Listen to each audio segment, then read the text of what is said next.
past haunts us all. Whether it be a person, place, or thing, we are reluctant to let go. We call to the dead out of desperation and intrigue,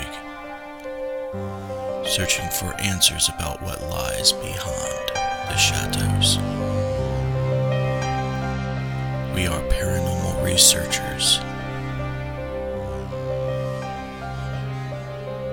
We are Necromancers.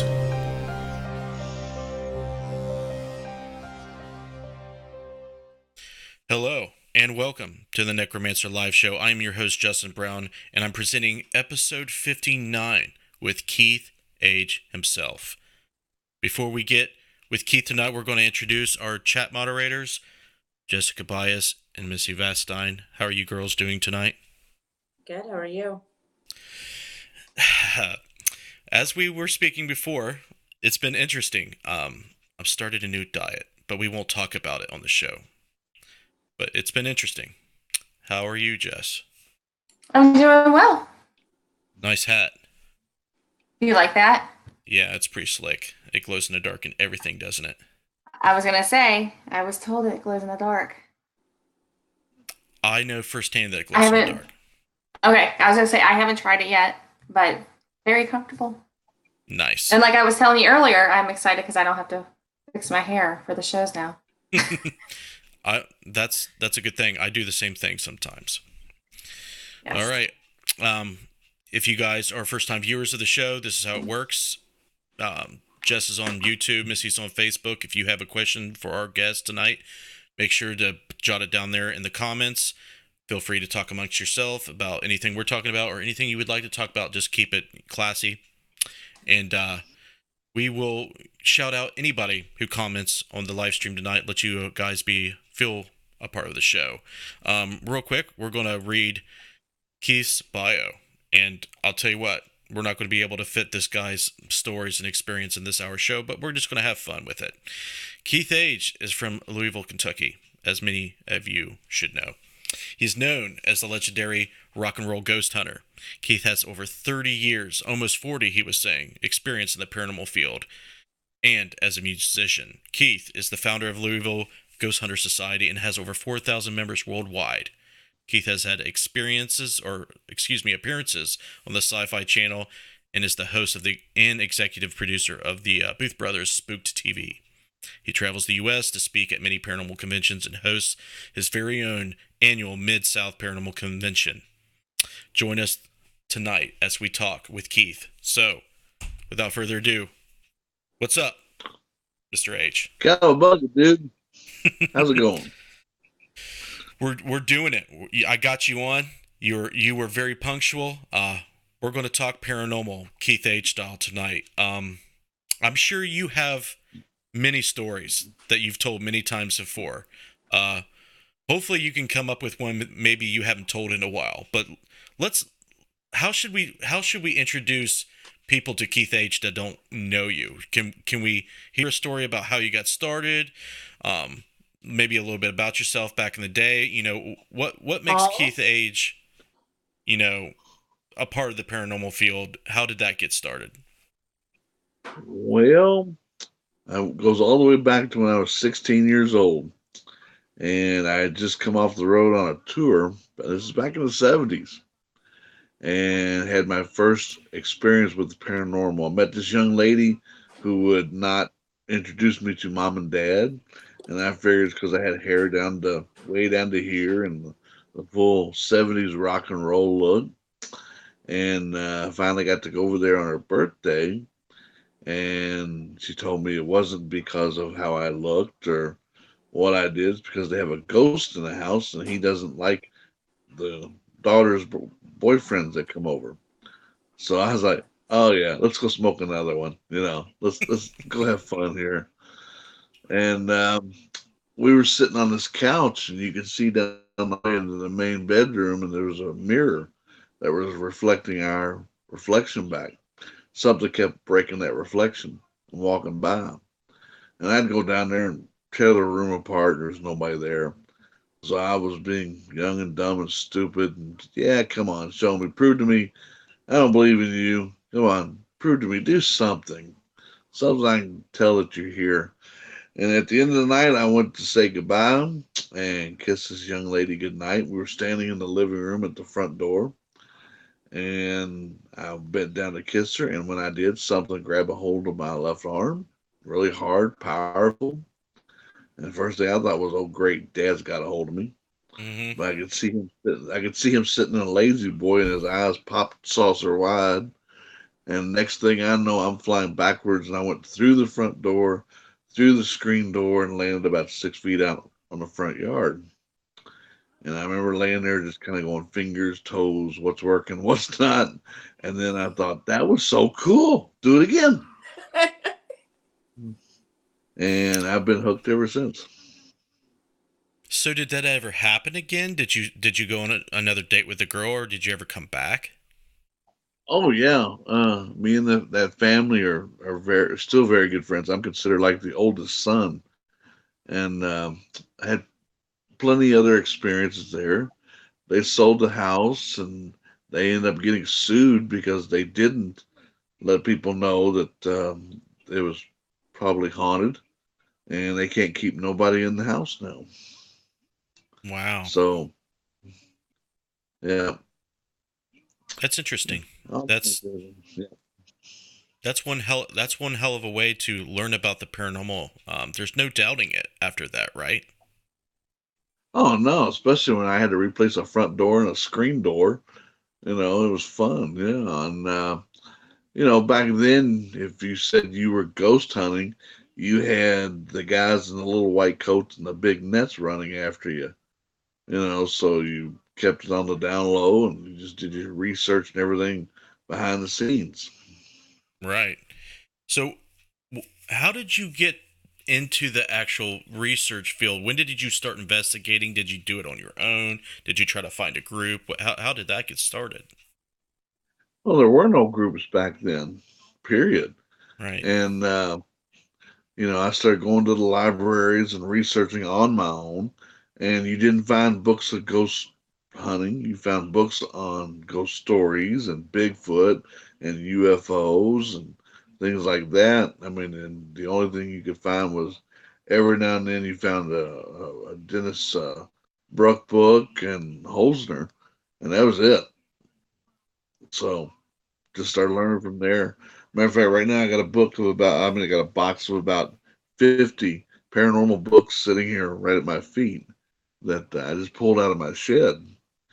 And I got three more just like it. And I was just going through them just to be having fun, seeing, forgot what they were like. And there's a ton of Troy Taylor books in there. Troy and I have known each other for almost 30 years.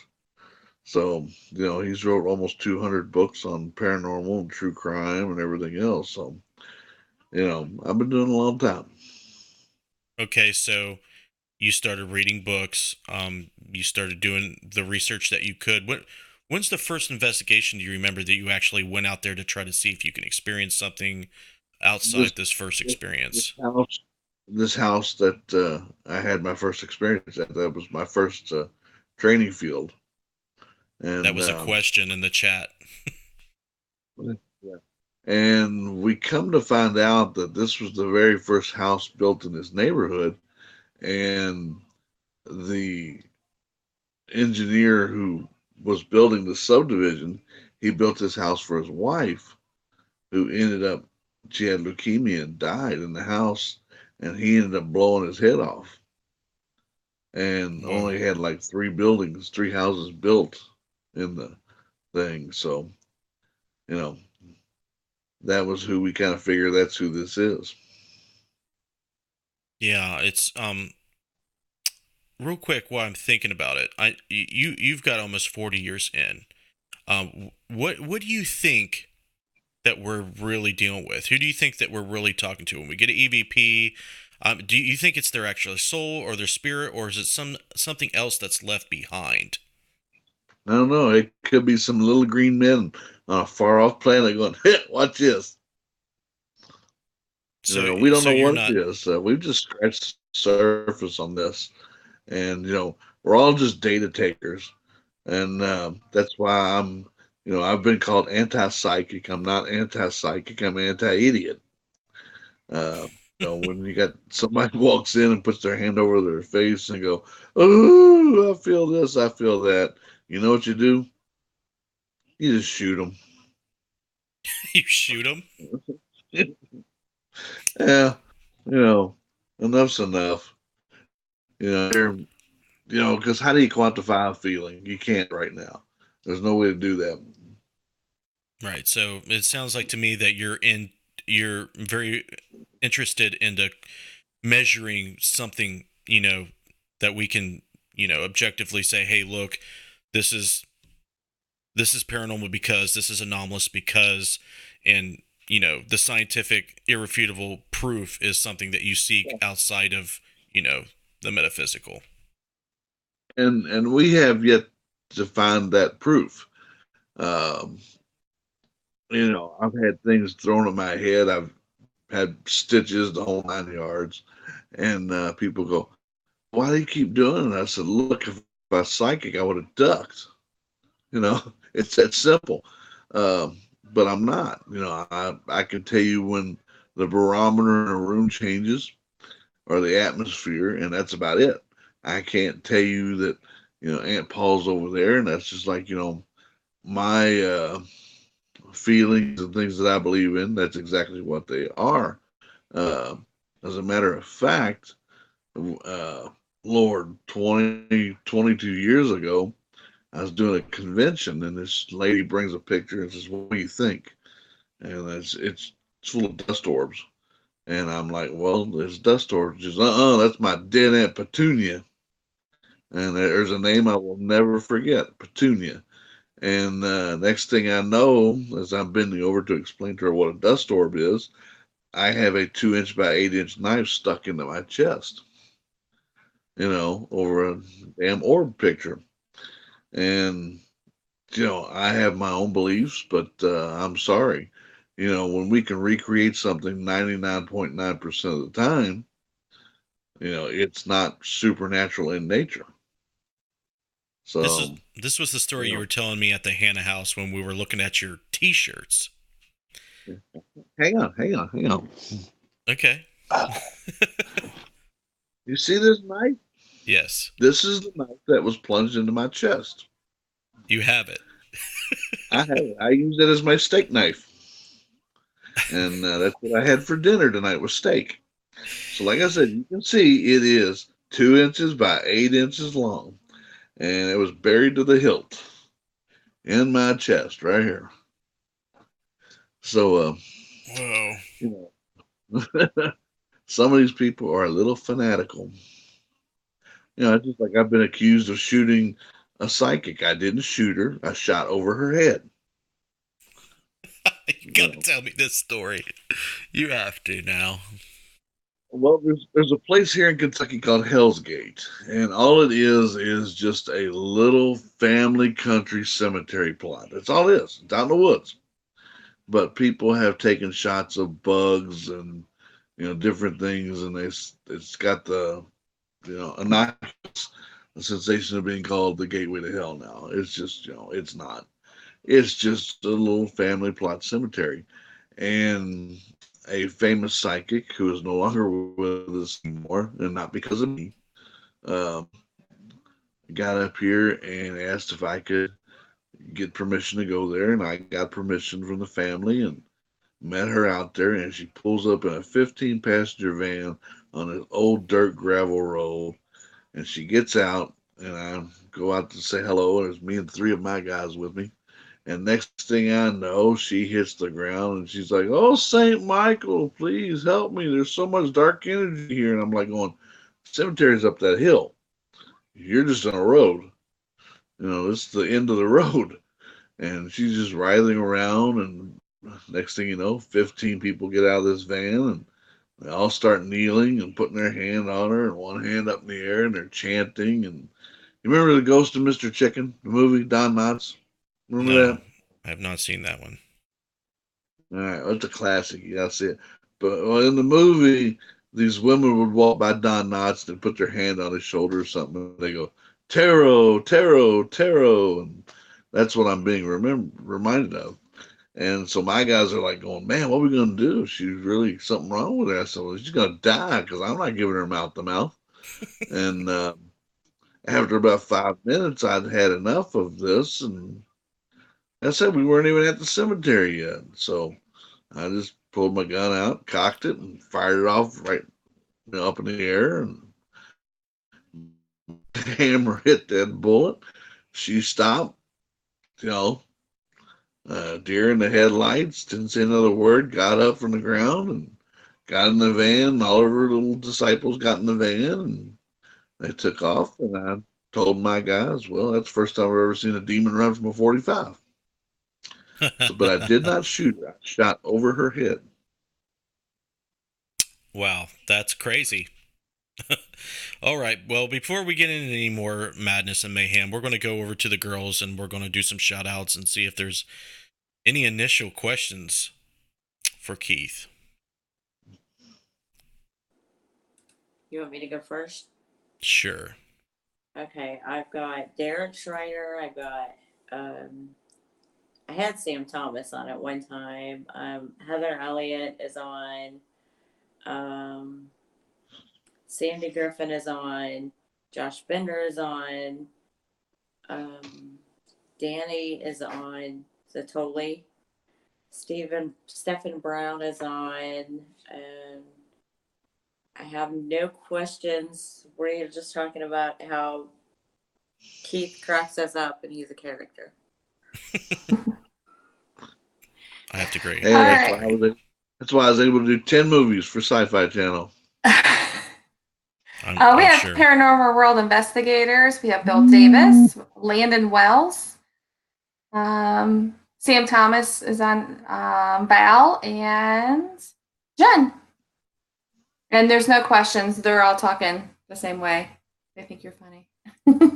All right. Well, I'm sure that you'll have one question for this man tonight. So maybe, through the course of, him telling us some stories and maybe the conversations that begin, you'll think of something. So, you don't get the chance to ask questions to someone such, so experienced that's been around the para field as much as anybody I know. So don't be shy. Let's ask those questions. Thanks for joining us, everybody. We're going to get the show on the road, and we're going to figure out why Keith still does what he does. So, Keith, why is it that you still do what you do after almost 40 years?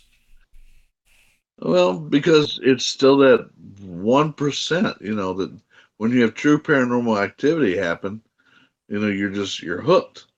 And that's just like went to a school in Eastern Kentucky, and a young lady back in the 70s, girls, when they had shop class, they were made to put their hair up in a bun.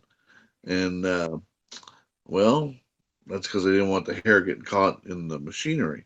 Well, this young lady didn't, and she got her whole scalp just pulled off of her head, and she bled to death in the shop. And that's who they think, actually haunts the school.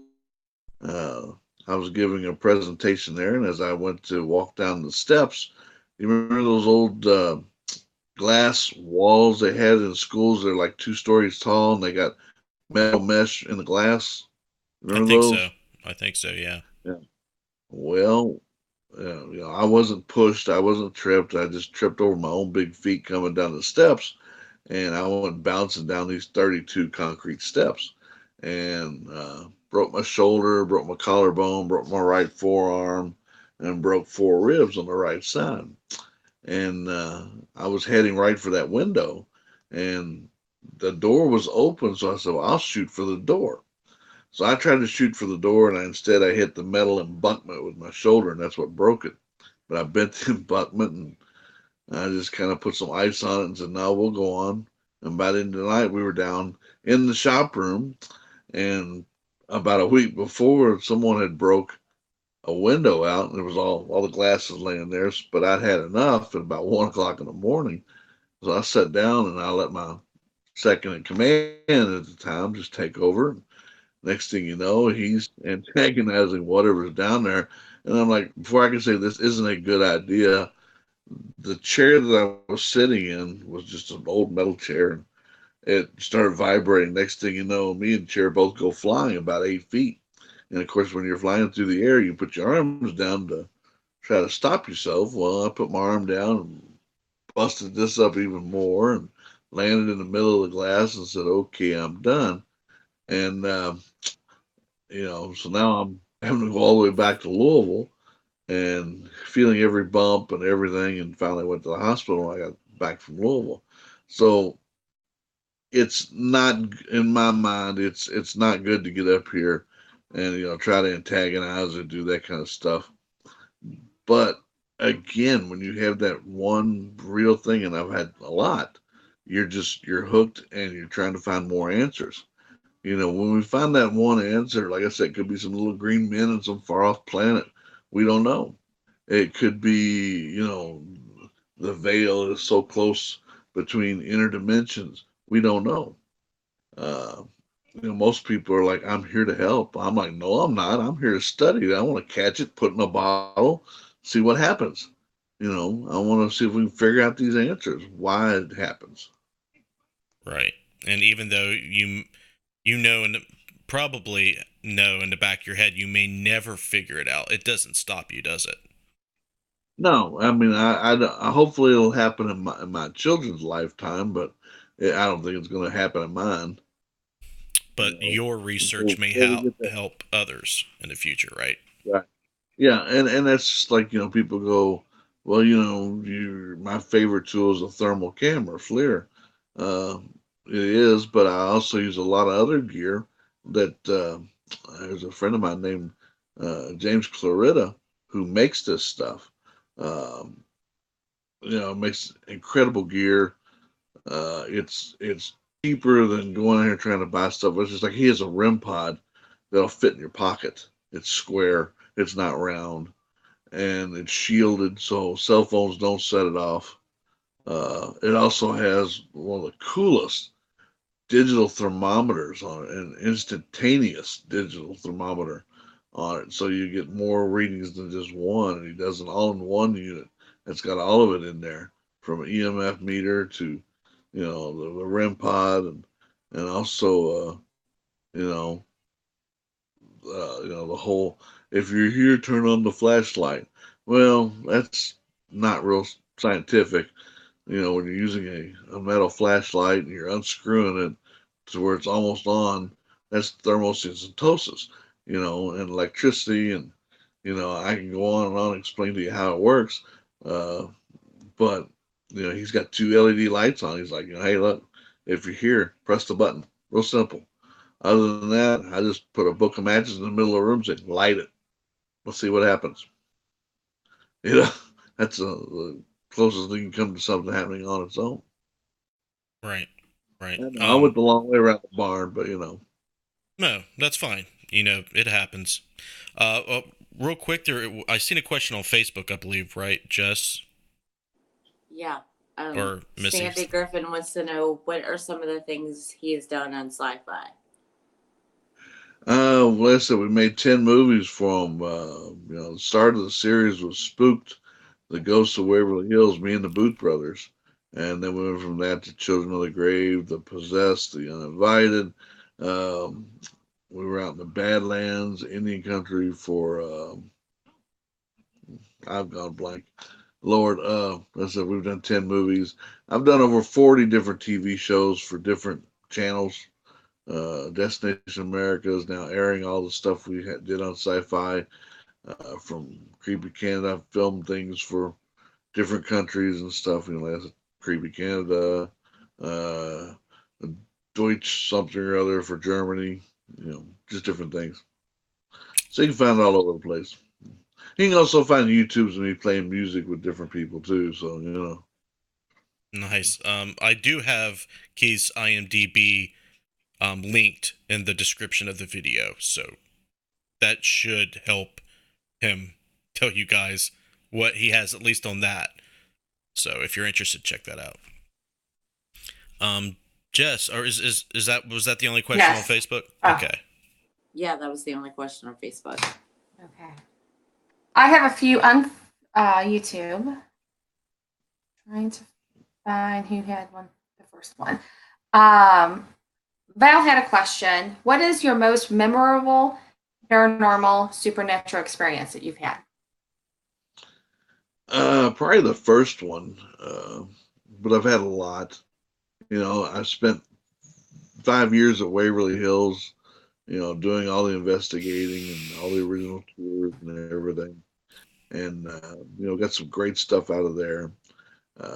We've got a shot of Timmy, the little boy that plays the little ball, that's not out there. And another one of a face just kind of floating out in the parking lot from behind these two girls. And, those are things we didn't see when we shot the picture. But, you got that stuff and you just go, wow, when you get done with it. And, some of the stories, that's like I said, I've been hitting the head with cement from the walls. We were doing a live thing for Fox TV in 2005, and I'll never forget for Fox News. And me and the anchorman from Fox walked through a doorway into the hallway, and then from behind me, you see this chunk of concrete from the wall just comes straight across, not down, not diagonal, but just straight from behind me. Just hits me in the back of the head and just takes me right off my feet. And the Fox anchor goes running, screaming down the hallway. And this is broad daylight. This is like 7 a.m. in the morning. And I'm sitting there going, trying to scramble my head. And my guys are, instead of trying to pick me up, they're picking up the piece of the concrete, trying to go fit it back into the wall, going, oh, this is pretty cool. This is interesting. I'm like, thanks for the help. So that's another one. Again, that goes back to the whole, if I was psychic, I would have ducked. I'd let it hit the camera. I don't like stitches no more than the next guy. I got 4 out of that. Man. Buzzard, he asked, has Keith ever thought about giving up the paranormal? There's been times where I've taken a break from it. Not because things got intense. It's just the paranormal is not like it was 20 years ago, where it was just a curiosity and trying to figure out different things that are happening. Whereas now you got too many people that are in it for they're in it to get up here and either be famous or get rich. Did I lose you? Yeah, we lost your video. There you're Okay. back. There he is. Anyway, like I was saying, they're in it to get rich or get famous or think they're going to do that. And I hate to tell you this, but paranormal TV pay sucks, big time. And you got to really have a love of doing it. Right. Yeah. Yeah. I'm sorry. Go ahead. Oh, I was just gonna say, a lot of people out there, the paranormal pulp culture has changed, right, Keith? It's like you said, it started off as a curiosity and kind of like a fringe thing that wasn't really widely accepted. Now it's like it's the coolest thing since sliced bread. Oh yeah, I mean, and Ghost Hunters did a lot for that. They started out in 2004, and then we came out in 2005. And the difference is with the Booth Brothers, everything we made, we always said, if I can explain what's happened or what's caused this, then that's what we do and that's what we say. If we can't explain it, then that's what happens then too. And the same way with Ghost Hunters, but there's been so many shows on that are just looking to be famous, and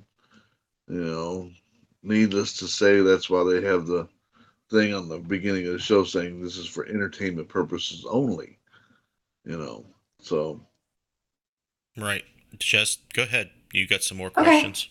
Yes. Sam wanted to know, has most of your experiences been random or just whenever when you're going hunting? Okay, most of my experience has been what? I'm sorry, you broke up. Have most of your experiences been random or just whenever? Or do they happen, when you go to the same places? Post Town is one of my favorite places. And if somebody says they get something every time they go to some place or whatever, I'm sorry, it just doesn't happen that way. Post Town, I've spent many a night there, many a day there, and I'll have a few things happen, and that are interesting. It's like I spent a week up there in the building, and at night, all of a sudden, you can see the shadows of footprints underneath the door of where, like, the door's trying to open in the room we're in, and I call Daryl Wisman, the caretaker there, and say, "Hey man, what's on your closed circuit TV? Is there anybody outside my door?" And he's going, "I'm not picking up nothing." But we can see the footprints, the shadows of the feet and stuff underneath the door, and the light coming underneath it. And you can hear the door popping, trying to open. So it's not every time something happens, but it usually happens when you're not expecting it. And that's just like, I've never seen a ghost. Like, you or I looking at each other, and I'm still in 40 years, and I'm still waiting to see Bob the ghost go, "Hi, I'm Bob." I'm still waiting for that. That hasn't happened yet.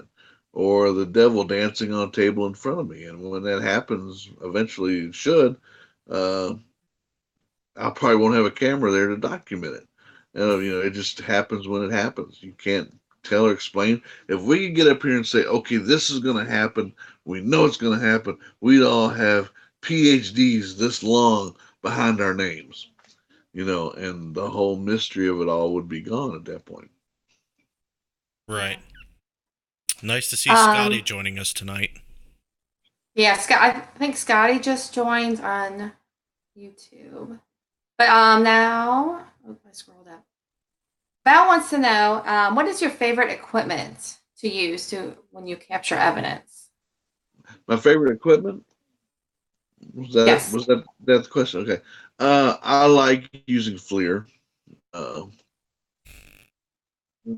Back in the late '90s, I bought some of the original equipment from the Army. When you had the fluorescent cans and everything else and all that stuff, and it took 10 people just to haul up for the camera, for the thermal stuff. And so using it was great. And now, you've got just a gun. So they'll do even 10 times more than what those things read. So I've been using it for a long time. I'm a photography major. I love photography, even if it's, a thermal versus digital or versus 35 millimeter or whatever.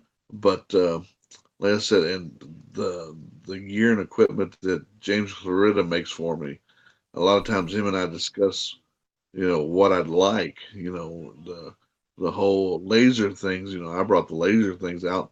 God, in the early '90s, I bought 22 red lasers from Walmart and set them up down the hallway of Waverly Hills. And that was the first laser grid system that we know of. Wow. Another one from Sam. Do you run into evil spirits? It's hard to say because you can't sit there and interview a ghost. Things don't happen. I wish they could. Like I said, I'm waiting on Bob the ghost to say, "Hi, I'm Bob," and introduce himself. My belief on that is, if you were mean and evil when you died, that's how you are in death. Mm-hmm. And if this is your spirit coming back, it's not going to change. It's going to do the same thing over and over and over again. She also wants to ask, do you have spirits that hang with you for a while? No, it's like people have asked me, and they say, "Haven't you ever had things follow you home?" And I'm like, "Not unless I've been drinking," and so, when we were in the Badlands, that's a big thing with the Indian Nation. They saged us and everything going in. They saged us when we came out because they're big, proponents on these things following you. But no, I've never had anything follow me home or anything like that. Okay. Joe's on from Truth Paranormal, and I think that is I read all the questions, and if I skip one, I apologize. Ask it again. Well, I'm trying to keep up with everything. So yeah, it's a little busy. Yeah. Keith brings all the ghost hunters to the yard. No, now I have a song stuck in my head. Good. I'm sorry. My bad. Facebook. Are we clear on Facebook? No questions. We're just chatting amongst ourselves. All right. Well, keep them coming. I see some people tuning in. I'm sure Joe has some questions for you, Keith. He says that you're cool as shit, or he's an awesome guy. Oh, Sam said Joe's cool. Yeah. Joe's pretty cool himself. Yeah, I got to meet Joe for the first time when we were at Post Town for SuperCon 6, but I've known him for a while from the internet. So it was really cool. I actually met a few people for the first time at SuperCon the other weekend. And is that cool? Do you still meet new people? Do you enjoy meeting new people and making new friends through the paranormal? Oh yeah. I've like I said, that the whole convention thing I've been doing since the late '90s, and or actually early '90s, but it really got took off in the late '90s and then early 2000s. So I still meet people who walk up and go, "Hi, I'm such and such from such and such," and I'm like going, "Who the hell is this?" But it's so cool. And then people that you talk to online, you might be talking like Joe, you might talk to him for years, and all of a sudden he walks up and says, "Hi, I'm Joe." And you're like, "Oh, cool. This is really cool." And then people go, "What are you selling?" So I have all the DVDs and t-shirts like that you got and stuff like that. And then I've also got the pictures and the whole 9 yards. And then I'm sitting there going, "Why in the hell do you want a picture of me?" It just freaks me out. Right. It takes a little getting used to, but it's just we put a lot of work and effort into it, and it's nice to see people appreciate it and see people that admire other people, and the people that don't let it get to their head, especially after as long as you've been in the field, that says something to me. Well, like I said, I've had my day in the sun. I was 16 years old. I traveled the world playing music, rock and roll, and and then just kept traveling, playing different types of music with different type of artists and stuff till the early '80s, and still kept playing, and raised my kids and the whole 9 yards. And matter of fact, still playing now. I'm looking for a new drummer for our band. So at Post Town, they had a band called Transylvania Hellhounds. I sat there and watched them. I thought they was pretty cool. I liked them. It's just loud and everything else. And matter of fact, over a month ago, J.C. Rositas is the director of TV show that we filmed last year, and I had him come on board, and we filmed a thing at Post Town about storytellers. So what was cool was we weren't there to film about ghosts or anything. We just had this 78-year-old little teacher who tells stories. She wrote about 10 books, and she was doing a live performance on the stage. And what we accidentally caught was behind the cameras and all the people sitting in the audience, we caught like shadows running around the back of the gymnasium, like little children. And then when she got done, finished telling her story, and she was done, she said, "Thank you for coming, but would you like to hear one more?" And of course, people were clapping. And then off from my right, I'm standing by the stage left, and this was caught on film, on the audio part. A little girl's voice says, "Yes, please." So, we weren't even trying to capture anything, but we caught it. Right. You never know, when that'll happen. And there's a lot of venues that hold energy, theaters, places where music's played, and a lot of people, get together, for whatever festivities. That's what I think is interesting and unique about Post Town. It was a school, yes, but there's been so much other energy pumped into that place for various reasons. Yeah, I mean, when you really sit back and think about it, and you make up a list of the most haunted places across America, schools, jails, churches, and hospitals round out the top list.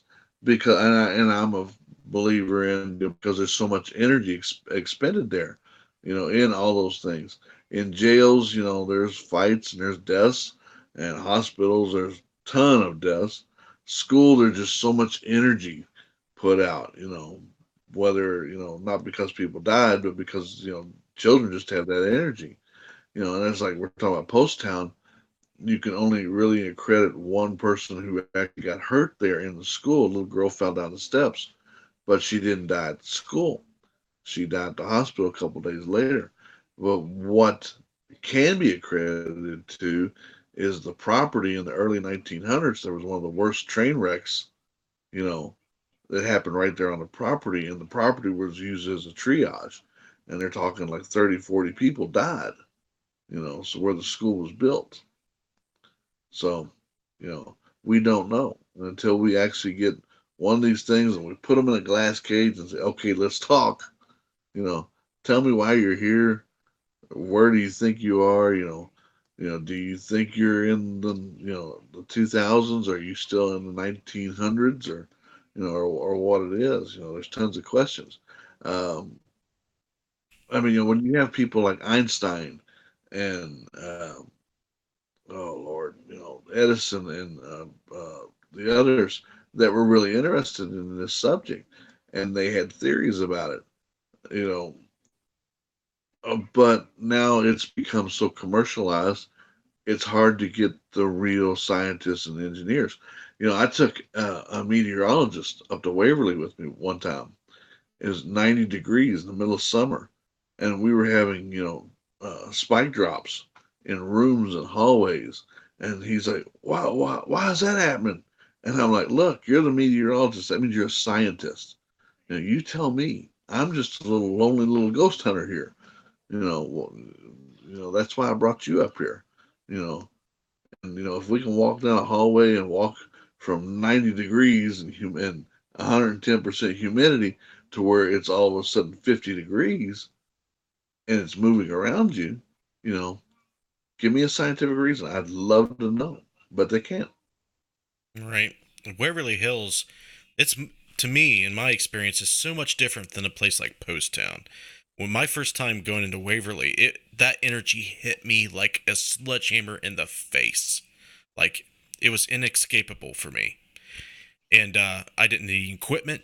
I didn't need any cameras. It was just, as soon as Tina walked me through that tunnel and brought me into the first floor and turned down towards what they call the morgue, away from the body chute, I was just like, it felt like someone told me I had 5 minutes to live. Like, I was terminally ill and I'm on my deathbed.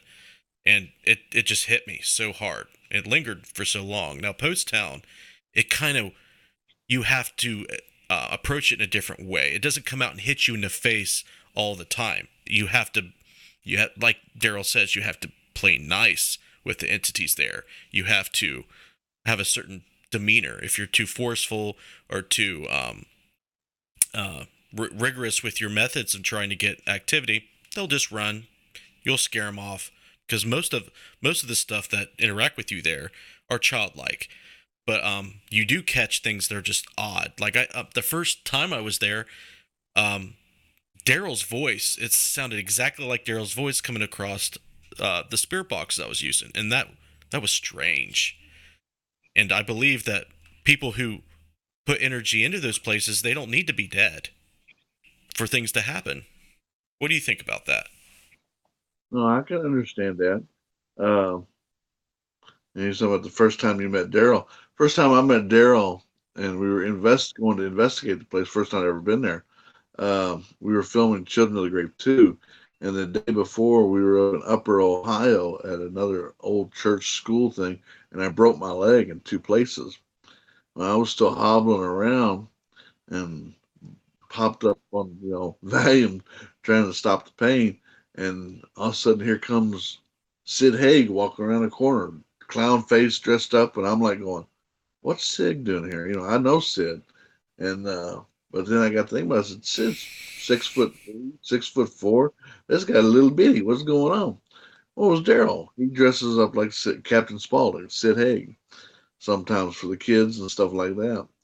And he was giving us a tour and we were walking down the long hallway on the first floor, and listen to him talk and the Booth brothers talk, and I had a recorder going. We got to one of the side windows, and when you go back and listen to the recorder, you can distinctly tell Daryl's voice. He's got a low, deep baritone barrel voice, and you could tell the Booth brothers because of the British accent. And me and my girlfriend at the time, we weren't talking, and we catch this scream on this audio, and that's what made us first investigate Post Town. Um, nobody reacts to the scream, nothing. They just keep talking, and we just keep walking. We never heard it, and that's the cool stuff. How how does this happen? How does this get on a recording device when we don't hear it with our natural hearing? What frequency is it on that it's capturing on the recording, or is it just something that is imprinted at a certain time at a certain point? And that goes back to the room where the teacher manifests every now and then. I caught something manifesting in the room with thermal, and it was pretty cool, and it just leaves more questions than we've got answers for just yet. It does. Like I said before, we just keep on trying to chase it, even though we're not seemingly we're not getting anywhere with it. But that I don't think that's really why we do it. It's just the mystery is so intriguing. We can experience the paranormal time and time again and still not get enough of it. It's almost like a drug to a lot of people. It's Oh, it is. It's just like playing rock and roll. If you're playing and you're in the right beat, the right groove, and everything is just clicking, it's like a machine, and that's just a natural high. right. And same thing with the paranormal. The adrenaline gets pumping, the neurosynapses get firing and everything, and you're going. Most people get up there and go, excuse me, let me run the other way. And I'm sitting there going, now how the hell did that happen? Let's see if we can recreate it, or figure it out. But then again, I'm a musician from the 70s and don't have enough brain cells to be scared. Right. I don't want to forget the chat. Do you girls have any questions or comments or shout outs? I do. I don't know if Missy does. Okay, go ahead. Okay. Val wants to know, when you catch a manifestation, do you feel anything physical when it happens? Now, like I said, if I psychic, I would love to feel these things. When these people go, wow, cool, check this out, look over here, and put a thermal over there or whatever, and 99% of the time I'm not capturing nothing. We had a psychic when we were in the Exorcist house. We were the first ones, me and the Booth brothers, to actually record and investigate it. And we had a psychic in there going, oh, there's a vortex in the room, and this, that, the other. And I put the thermal gun on it, and I'm going, no readings whatsoever. And they're going, oh, no, it's the gateway to hell. And I'm like, do you know what a vortex is? A vortex gives off power, energy. Therefore, that means this gun should be reading something, And of course, so everybody else in the room is going, okay. But then we did capture other things there that, we had a wall that went, the gun I was using read the lowest temperature in the room, the highest temperature in the room. This wall that Greg was standing beside, it's 5 degrees outside. There's a doorway that led out to a patio unit on the second floor that's not there anymore. And this wall is heating up between him and the door right next to his left shoulder. And this is for the movie that we made called, oh, Lord, we've changed the title several times. The Exorcist Files, and The Haunted Boy. And sitting there, and finally he said, I got to move. I got to get out of this. It's too hot. Well, it was reading 410 degrees on the wall. That wall should have been melting on flames abound, but it wasn't, So how do you explain stuff like it? You can't, but you caught it on film. And also there's panels in the door, glass panels, and there were faces popping up in those panels. we're 30 feet up in the air. There can't be no one outside. And these faces are morphing and changing and doing different things. You know, that's stuff you can't explain. Right. Missy, do you want to read Jason's question? He'll get a kick out of it. Be good. Yeah. Jason Snyder has a super serious question to ask you. Oh, my Lord, my buddy, Jason. He said, has Keith ever been molested in the field? No, but I've groped a ghost. Is there a story behind this? Well, we were shooting Children of the Grave. We were in Arkansas, and we weren't shooting the Crescent Hotel to be investigating, just as a backdrop for Children of the Grave. And my assistant, when we got there, I had the flu, and they screwed up. Instead of giving us 2 rooms, they gave us 1. And have you ever been to the Crescent? When the hotel was built, there was no indoor plumbing. When they added indoor plumbing, they just made the rooms smaller, so it's hard to walk around these rooms. At about 2 a.m., my assistant ended up catching the crap from me, and she went to bed. So at 6 a.m., it's still dark. We get done filming for the night, and I go back up to our room, and I go in. I'm trying to be real quiet. I go to the bathroom, and I come out with the lights off. I am now blind. Well, I'm walking around doing this, you know, trying to feel my way around the room. Well, next thing you know, I felt a woman's breasts, and I thought, oh my God, and I apologized, and Rhonda, I am so sorry, and waiting for the slap, and it's not coming, and I'm like, what the hell? My eyes are adjusting a little bit. There's nobody in front of me. And I look down at Rhonda, who's sleeping in the bed, and she's snoring. So I'm like, well, it wasn't Rhonda, and I'm not going to get hit, so it must have been a ghost, and I just groped one.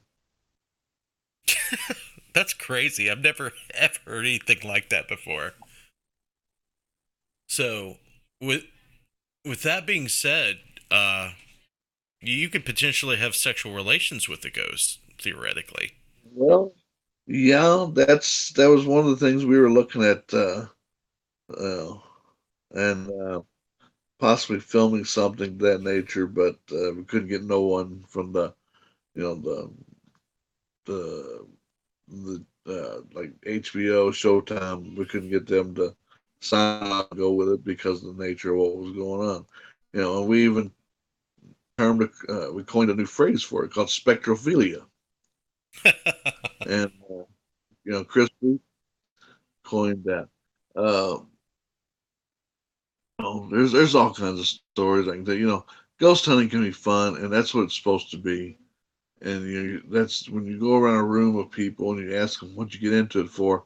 They're either going to tell you that they had an experience of their own, they've watched it on TV and thought it was something cool to do, whereas they don't realize it is probably one of the most boringest hobbies out there yet. It's not a true science yet.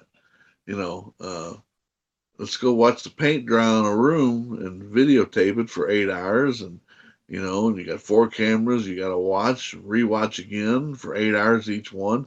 You got 4 audios going, you got to listen to all that again.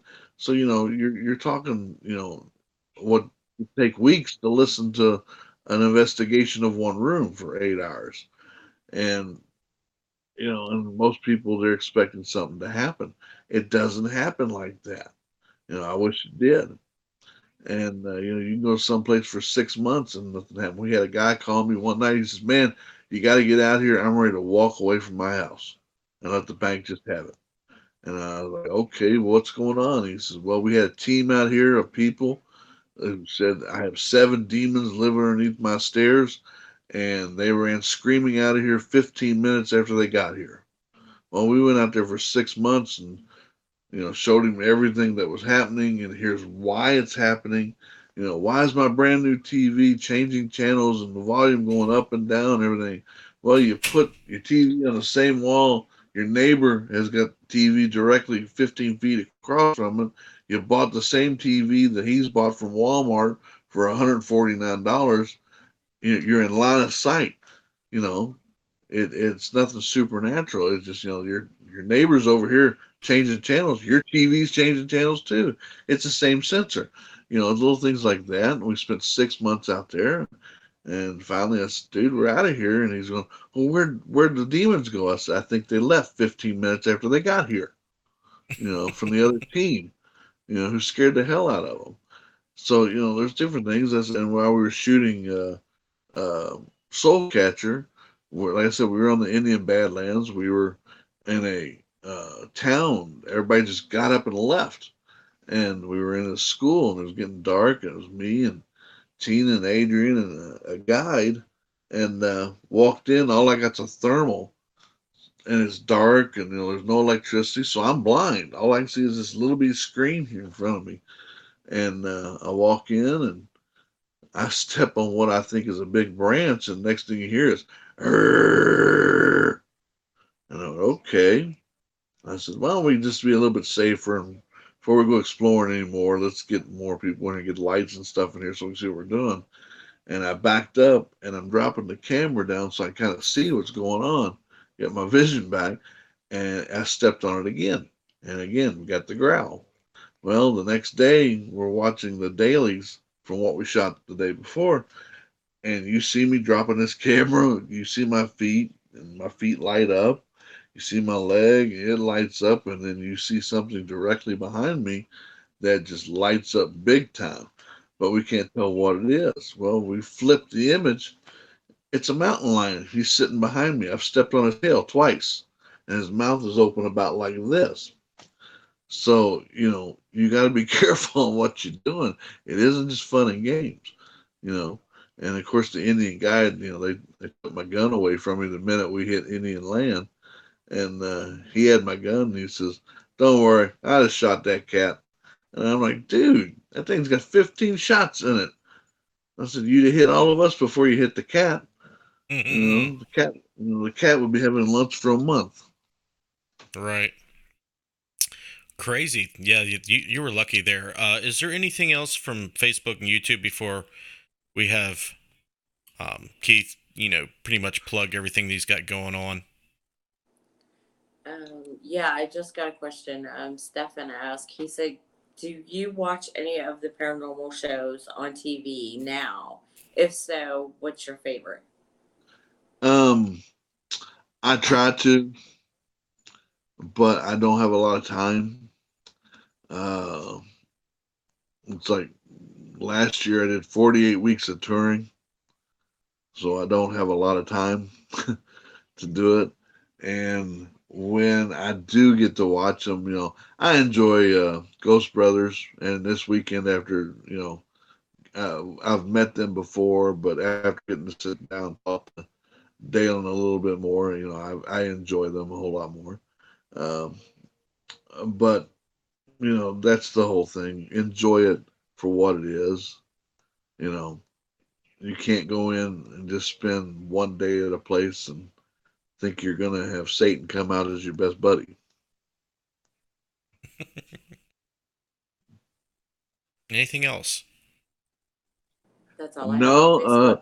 right now I'm putting together a tour for next year, and I don't have anything concrete in stone yet. So you are still active musically and in the paranormal field after all this time. Like, on average, how often do you tour? Well, like I said, last year I did 48 weeks. Wow, 52. That's crazy. I still think I'm 20 years old, but I'm not. So I've got to slow down just a little bit. Nice. I have a lot of your links in the video description. Is there anything that you want the? I said, yeah, I appreciate it. Thank you. Yeah. Is there anything else that you didn't see, or is there anything else that you want to plug? No, because right now I just don't have anything in concrete, the dates yet. I wish I did. We'll be coming out with the dates for Mid-South here after the first of the year, and the tour that I'm putting together right now will be the same way. It'll be after the first of the year. Right on. Well, I'll tell you what, Keith, it's been a pleasure talking to you this evening, and I'm very grateful that you accepted the invite to come on the show. I appreciate it very much. Hey, I appreciate you asking me to do it. Hopefully, yeah, I had fun too. It's been great. Hopefully you'll have something going on in my neck of the woods or something, and you'll need a hand, and maybe you'll think of me and have me tag along or do something, and maybe we can collaborate together and do something. I think that would be really cool. Okay, but yeah, we're not going to do nothing about spectrophilia, though. Yeah, let's hold off on that. Let's play it. Let's play that one by ear, shall we? No, let's not play it at all. All right. All right. I feel you on that one. All right, buddy. Well, I'm going to go ahead and wrap up this show. If you want to hang out on the video call while I do it, that's fine. If you want to get off here, that's cool too. But I'm going to go ahead and wrap it up. All right, again, thank you for having me, and ladies, thank you for putting up with me. Was he bad? They're used to that type of character, I guess. All right, guys. Very cool guest tonight. You know, one of the most knowledgeable, experienced people I know in the field. He keeps it real, and that's what I like the most. Okay, he doesn't, pretend like he has it all figured out. He doesn't try to, act like he's on some kind of high horse or soapbox. Being so experienced and have the longevity that he has. So, please check out those links in the video description. Go to his website. Check him out on Facebook. He has a really kick-ass paranormal convention every year now called Mid-South. Check that stuff out. If you're into the paranormal field, you want to learn more, and you want to hang out with Keith, he does a lot of conventions. Maybe you can go check out his band sometime. I'm sure it's really cool. So thanks again, Keith. What we're going to do is we're going to go over to the screen here. Okay? Not only do I want you to check out Keith's stuff, I want you to check out what we do at interfacedeath.net. We have a website that we pay a lot for every year, and we try to cram it full of all kinds of content for you guys. Not only do we do the show, we do our own paranormal research, we do all sorts of things. So consider going over there and checking that out and subscribing to the mailing list so you can keep up to date with everything. If you like this content, if you like what we do in the paranormal field and you want to see it stay and grow and get better, consider supporting us at patreon.com. If you go over to patreon.com/support Interface Death, you can see there's rewards for pledging and supporting a little bit of money each month. The more you pledge, the more stuff you get. So if you like what you see and you want to see it here to stay, check that out. Follow Necromancer Live Show on Facebook, and check out Interface Death on Twitter and Instagram as well. The patrons you see here on the screen, we could not do this without their continued support. So I want to shout out again Clay Borman, RJ Murphy, Danette Goldtrip, Jessica Bias, Scotty Fox. Very nice to see Scotty in the chat tonight, and Sherry Brett. Thank you very much for helping us produce the show and everything else we do on video production end. So I'm going to leave it there. Thanks for joining us tonight. We're going to have a new topic on Paranormal Soapbox next Tuesday. The poll is up on my blog page on Facebook, so if you want to vote on that, go vote on it. Let's see who we got next week. I think it's hard for me to remember. Sean Gilmore. Okay, he's an Ohio native, so I met him for the first time at Post Town last weekend, so it'll be nice to have him on the show. You guys are awesome. Thanks for joining us. If you are a first-time watcher of the show, you can stick around and watch the video promotions. You guys have a good night, and I will see you next time.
What was that?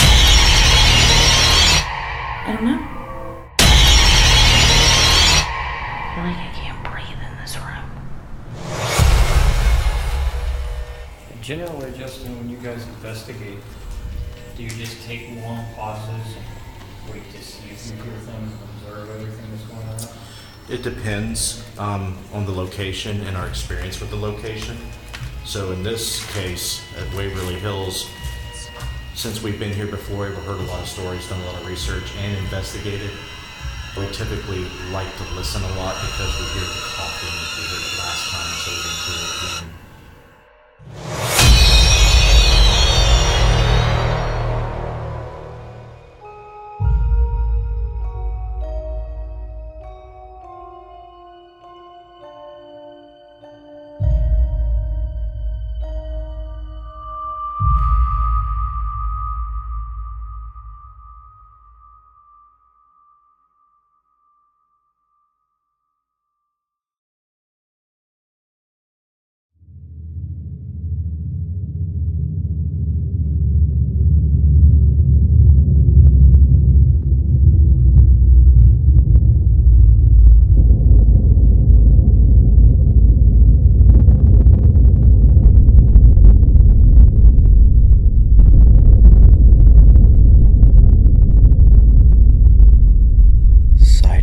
Of prolonged isolation, paranoia, depression, helplessness, brain stimuli decreases.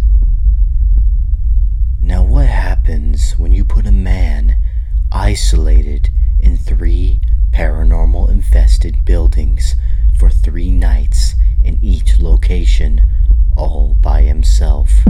No one to help me. No one to protect me. Just me versus you.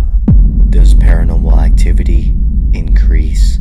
So what do you think of this piece of evidence? I think by far it's the best piece of evidence we have seen here. That's flat out amazing. And that's something we've never captured. Oh, wow. What? Nobody has ever got it on video. That's creepy. In 11 years. So no one's ever caught this on video? Never. Ever. Here is my story, and here is what I went through for my research into the paranormal.